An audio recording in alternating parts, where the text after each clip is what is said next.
नमस्कार, मैं हूं संपदा और हेलो डॉक्टर में आप सभी का स्वागत है। आज हम इस कार्यक्रम में बात करेंगे सर्वाइकल कैंसर इस विषय पर, जो कि महिलाओं में काफी बड़े पैमाने पर पाया जाता है। और इसी विषय पर बात करने के लिए आज हमारे साथ है doctor Suchitra Mehta, director and head of psycho-oncology department HCG cancer centre. Madam, आपका बहुत स्वागत है इस कार्यक्रम में। नमस्ते। और जैसा मैंने शुरुआत में कहा है कि सर्वाइकल कैंसर एक ऐसा कैंसर जो बड़े पैमाने पर आजकल महिलाओं में पाया जाता है।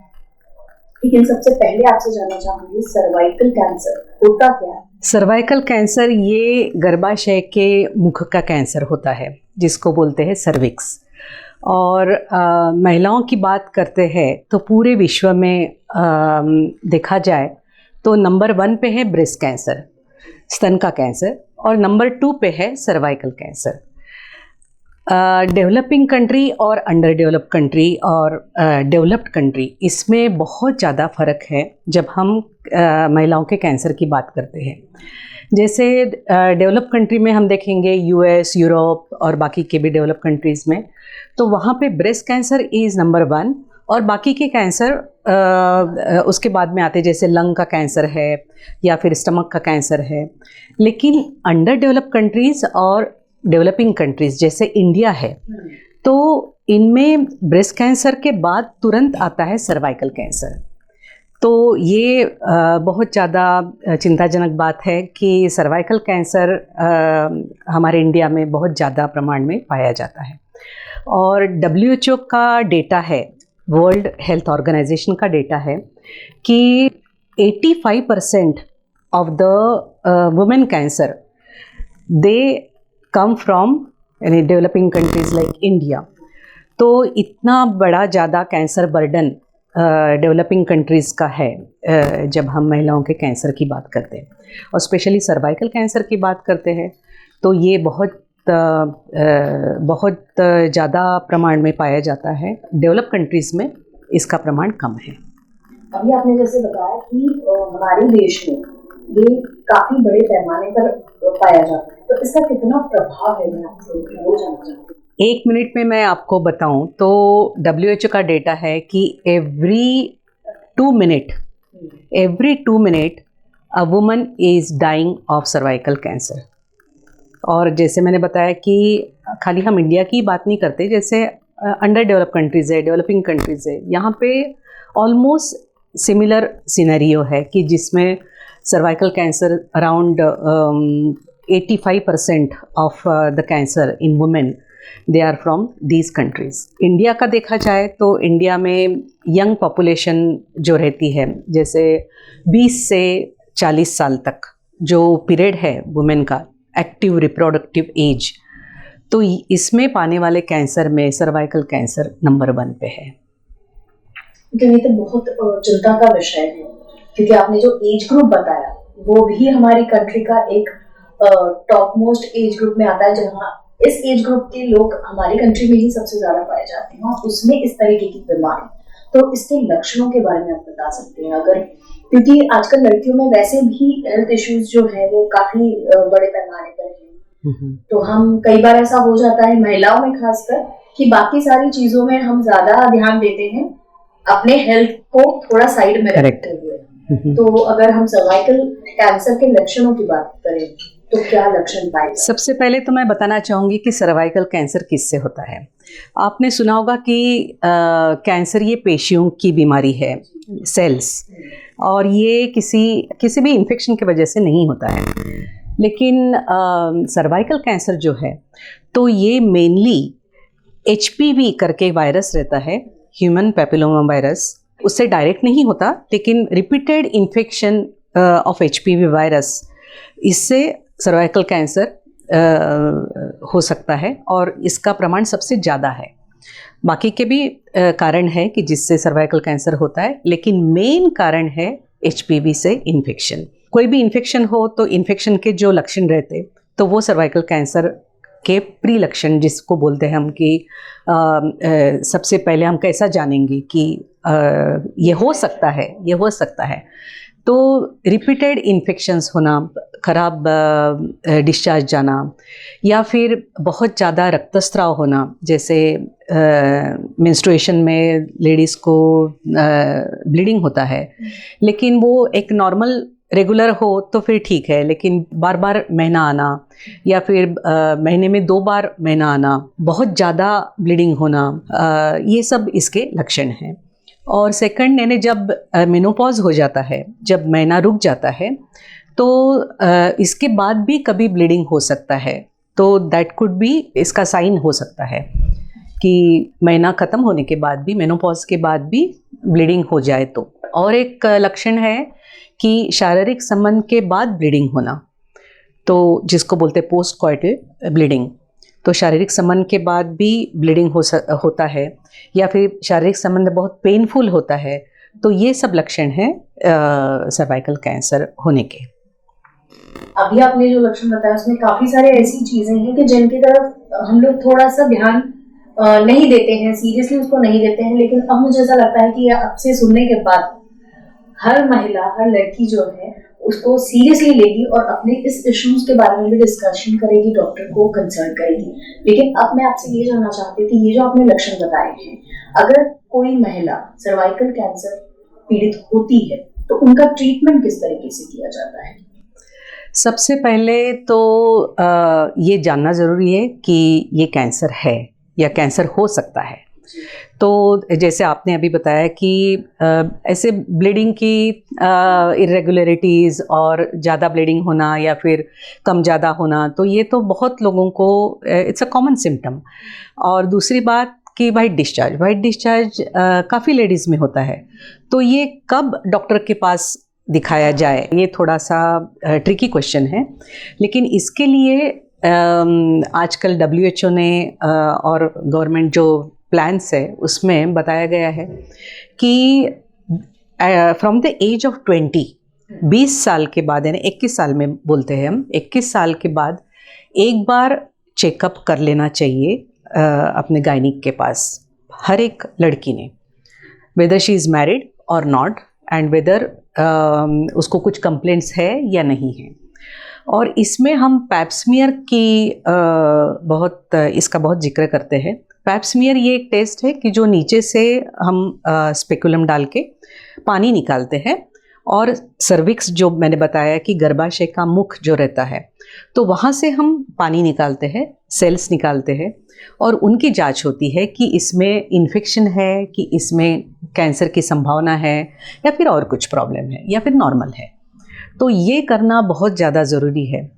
तो इसमें बहुत बार हम इन्फेक्शन को कैच कर लेते हैं, और जैसे मैंने बताया कि main important cause of cervical cancer is infection. तो जब हम इन्फेक्शन को बहुत अच्छे से कंट्रोल कर लेते हैं, तो नेचुरली HPV इन्फेक्शन को हम कंट्रोल करके सर्वाइकल कैंसर को मात कर सकते हैं। तो स्क्रीनिंग इज़ वेरी इम्पॉर्टेंट, और यानी आपको तकलीफ है या नहीं है, तो उसके लिए पहले डॉक्टर के पास जाना और चेकअप करवाना बहुत ज़रूरी है। और एक बार डॉक्टर ने बताया कि आपको इन्फेक्शन है, तो इन्फेक्शन की ट्रीटमेंट लेना बहुत ज़रूरी है। तो वो इन्फेक्शन की ट्रीटमेंट हो जाती है। उसके बाद रेगुलर चेकअप्स, जैसे आज पैप्समियर किया और आज आपको बताया डॉक्टर ने कि थोड़ा सा इन्फेक्शन है, तो आपको फिर से रिपीट पैप्समियर करना है ना। जैसे डॉक्टर बोलेंगे कि किसी को 6 मंथ के बाद चेकअप लगता है, किसी को 1 साल के बाद लगता है। और दूसरा, जैसे आपका पैप्समियर नॉर्मल आता है, तो आपको इतनी रिपीटेड चेक करने की ज़रूरत नहीं है, फिर आप 3 साल के बाद भी चेकअप करवा सकते हो। पैप्समियर की जो टेस्ट रहती है वो 3 साल के बाद भी करवा सकते हो। तो वैसे देखा जाए तो 20 साल से 30 साल तक ये हम फॉलो करते हैं। After the age of 30 years till 65, इसमें हम 5 साल में भी पैप्समियर कर सकते हैं। इसका हम स्पैन बढ़ा सकते हैं, लेकिन वही है कि नॉर्मल चाहिए। यदि नॉर्मल नहीं है, आपको रिपीटेड इन्फेक्शंस हो रहे हैं, तो डॉक्टर ही आपको खुद बताएंगे कि आपको कितने फ्रिक्वेंटली पैप्समियर करना चाहिए। अभी आपने जैसे बताया वैसे ये इन्फेक्शन होता है, लेकिन मैं और चीज़ जानना चाहती हूँ कि कई बार ऐसा कहा जाता है कि अगर आपके जीन्स में कैंसर की, मतलब शायद हो सकता है कि आपकी दादी या नानी उन्हें हो, और ऐसा कोई जेनेटिक भी इसमें चांसेस होते हैं ऐसे? ये कैंसर में नहीं। जैसे मैंने बताया कि HPV इन्फेक्शन है, तो ये HPV इन्फेक्शन किसी को भी हो सकता है। ये वाला कैंसर जेनेटिक नहीं है कि आपके घर में किसी को हिस्ट्री है तो ऐसा जेनेटिकली ट्रांसमिटेड नहीं होता है। अब एक इम्पॉर्टेंट क्वेश्चन ऐसा कि हमने जिस कैंसर के बारे में बात की है, हमने उसका ट्रीटमेंट भी जाना, लेकिन ये कैंसर ना हो इसके लिए कोई प्रिकॉशंस हम ले सकते हैं या हमें लेने चाहिए ताकि ये कैंसर ना हो? ये इसमें सबसे पहले तो इम्पोर्टेंट है अवेयरनेस, जागरूकता। क्योंकि हमने ये तो हम इन्हें पता रहता है हमको कि ये इन्फेक्शन के कारण होता है, लेकिन इसको हम कैसे अवॉइड कर सकते हैं और ये कैंसर इसके रिस्क फैक्टर्स क्या है वो मैं आपको बताना चाहूँगी। सबसे इम्पॉर्टेंट रिस्क फैक्टर है कि रिपीटेड इन्फेक्शंस आपको होते हैं तो आपकी रिस्क बहुत बढ़ जाती है। मल्टीपल प्रेगनेंसीज जिसको बहुत सारे बच्चे होते हैं या फिर बच्चे कम होते हैं लेकिन एबॉर्शंस ज़्यादा होते हैं, कंसीविंग ज़्यादा होता है, तो रिपीटेड एबॉर्शंस, रिपीटेड प्रेगनेंसीज, इसके कारण काफ़ी ट्रॉमा होता है, इन्फेक्शन ज़्यादा होते हैं और सर्वाइकल कैंसर होने के चांसेस बढ़ जाते हैं। फिर थर्ड आता है मल्टीपल पार्टनर्स। आजकल काफ़ी लड़कियां डेटिंग करती है, क्या है कि अनहाइजीनिक तरह से सेक्सुअल इंटरकोर्स होता है और this is one of the important cause that we see nowadays, कि जो हम आजकल ज़्यादा देखते हैं। तो मल्टीपल पार्टनर्स रहते हैं और कंडोम का यूज़ नहीं करते या फिर प्रिकॉशन नहीं लेते, हाइजीन बराबर नहीं फॉलो करते, तो इनमें सर्वाइकल कैंसर ज़्यादा होता है। फिर फोर्थ है टोबैको इन एनी फॉर्म। अरे आप टोबैको खाते हो, जैसे विलेज में काफ़ी लेडीज़ खाती है, या फिर यंग जनरेशन देखोगे आप स्मोकिंग, तो smoking is very important risk factor for cervical cancer. तो ये सब जब हम देखते हैं तो ये प्रिकॉशन में सब हम ये all these are preventable things, है ना। जैसे मैंने बताया कि जेनेटिक ये नहीं है, तो these are all preventable things. Smoking आप अवॉइड कर सकते हो, आप मल्टीपल पार्टनर्स अवॉइड कर सकते हो, एग्जैक्टली, लेकिन हाइजीन मेंटेन कर सकते हो। तो ये बहुत इम्पॉर्टेंट है प्रिवेंशन के लिए, दिस इज़ वेरी इम्पॉर्टेंट। मतलब कुछ चीज़ें ऐसी हैं कि जो हम कर सकते हैं, हमने अपनी हेल्थ के लिए एटलीस्ट वो ध्यान देना चाहिए। हमें पता होते हैं लेकिन कई बार हम उसको निगलेक्ट कर जाते हैं, तो ये निगलेक्ट जो करते हैं यही हमारे लिए तकलीफ दे हो सकता है। लेकिन इनकी जो संभावनाएं हैं उसके बारे में आप क्या बताएं? संभावना, रिस्क फैक्टर्स, जैसे मैंने आपको ये बताया अभी कि all these risk factors are very important. काफ़ी रिसर्च हुआ है इसके ऊपर। ये है कि अभी जब हमको समझ गया है कि ये कैंसर HPV से होता है, ये इन्फेक्शन कंट्रोल करने के लिए हमारे पास अभी वैक्सीन है। तो वैक्सीन के कारण ऐसे कोई भी कैंसर नहीं है कि उसके लिए हम वैक्सीन दे के उसको प्रिवेंट कर सके। अभी हो रहा है, जैसे ब्रेस्ट कैंसर में भी वैक्सीन निकल रही है, लेकिन it is in still research phase. Cervical cancer के लिए वैक्सीन है, अवेलेबल है। Only thing is that it is not in the government protocol. लेकिन 71 कंट्रीज ऐसी है दुनिया में कि जिनमें गवर्नमेंट खुद ये वैक्सीन देती है। तो ये वैक्सीन से हम 80% 90% सर्वाइकल कैंसर प्रिवेंट कर सकते हैं। तो फिर जिन्हें ये लेनी है अगर वैक्सीन, तो किस एज ग्रुप में, कोई पर्टिकुलर एज ग्रुप होता है या टाइम पीरियड जो लेना चाहिए? इसका इफेक्टिवनेस तभी होता है जब हम इसको सेक्सुअल इंटरकोर्स चालू करने के पहले दें, like from the age of 9 to 26। ऐसा नहीं कि 26 के बाद हम इसको दे नहीं सकते, लेकिन इसकी इफेक्टिविटी थोड़ी कम हो जाती है। तो ideal age of girls is from 9 to 26 of age. और इसके जब हम 9 साल से 26 साल तक देते हैं तो इसके 2 डोजेस भी सफिशिएंट है। जैसे आज एक दे दिया और फिर 6 महीने के बाद दूसरा दे दिया। जब हम लेटर एज में देते हैं तो इसमें 3 डोजेस एडवाइज्ड है। जैसे आज दे दिया एक, और फिर 2 महीने के बाद दूसरा, और फिर 6 महीने के बाद तीसरा। तो इस तरह से प्रोटोकॉल चलता है। और मैं एक बात बताना चाहूँगी कि हम खाली सर्वाइकल कैंसर की जो बात कर रहे हैं तो ये खाली महिलाओं को प्रिवेंट करके नहीं चलेगा, because this is highly sexually transmitted disease, STD जिसको बोलते हैं। जैसे आपने HIV सुना होगा, तो HIV जैसे इन्फेक्शन ट्रांसमिट होता है सेक्सुअल कांटेक्ट से, वैसे ही HPV होता है। तो आजकल रिकमेंडेशन है कि आप दोनों को वैक्सीनेट कीजिए, आप लड़कों को भी वैक्सीनेट कीजिए, लड़की को भी वैक्सीनेट कीजिए। और लड़कों में ऐसे पाया गया है कि HPV का इन्फेक्शन उनको भी होता है, और उनको मेल सेक्सुअल ऑर्गन उसके कैंसर हो सकते हैं, एनल कैंसर हो सकते हैं, और फिर और बाकी के भी कैंसर है जो इसके कारण हो सकते हैं, वॉर्ट्स हो सकते हैं। तो और सेक्सुअली ट्रांसमिटेड है तो लेडी को भी उससे ट्रांसमिट हो सकता है। Risk factors exactly. तो वैक्सीनेट जब करना है तो दोनों को वैक्सीनेट करना है। तो दोनों के लिए सेम टाइम पीरियड में same protocol we can follow for both. लेकिन इसमें हम ज़्यादा फोकस देते हैं गर्ल्स के ऊपर, क्योंकि गर्ल्स को बहुत ज़्यादा डायरेक्ट रिस्क है। और sexually transmitted diseases we can prevent like by maintaining good hygiene, और बाकी का भी हम प्रिवेंटिव मेजर्स ले सकते हैं।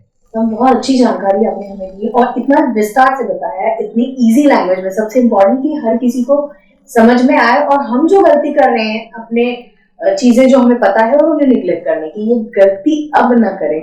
ऐसी मैं अपने दर्शकों से भी गुजारिश करूंगी, और आपसे एक रिक्वेस्ट की जाते जाते कोई एक मैसेज अगर आप इस विषय पर देना चाहें तो क्या मैसेज? एक्चुअली ये टॉपिक को हमने SCG कैंसर हॉस्पिटल ने बहुत ही सीरियसली लिया है, और हमने अभी प्लान किया है कि क्यों ना वेरियस ऑर्गेनाइजेशंस को we contact and tell them, जैसे स्कूल्स है, कॉलेजेस है, वहाँ जाके हम बताए, लेक्चर दे, और उनको बताए कि we can give mass vaccination of both, लड़की और लड़के दोनों को भी हम मास वैक्सीनेशन करेंगे। और जब हम मास वैक्सीनेशन करते हैं तो इसमें कॉस्ट बहुत कम हो जाती है। जैसे मैंने बताया कि ये it is not in the government protocol, तो ये फ्री नहीं हो सकता, क्योंकि हॉस्पिटल को भी खरीदना पड़ेगा। तो लेकिन जब हम ज़्यादा प्रमाण में इसका वैक्सीनेशन करते हैं, कवरेज करते हैं, तो बहुत ही इसकी कॉस्ट कम कर सकते हैं। तो ये हमारे प्लान में है, और this new year we are going to launch this thing कि जितना मैक्सिमम वैक्सीनेशन हम कर सके, जागरूकता कर सके, अवेयरनेस लेक्चर्स ले सके, और आपके जैसे प्रोग्राम्स ले सके, ताकि वी रीच द मासेस। तो वो हमारा मोटो है। अच्छा मोटो है आपका, और उम्मीद करते हैं कि हमारे दर्शक आपके इस उपक्रम में हिस्सा लेकर अपना हाथ बटाएं और हमारे देश को सर्वाइकल कैंसर से मुक्त करने की एक उम्मीद जागृत जो आपने की है, उसका फायदा हमारे दर्शक उठाए और हमारा देश सर्वाइकल कैंसर से जल्दी मुक्त हो जाए। Thank you so much for being here. Thank you.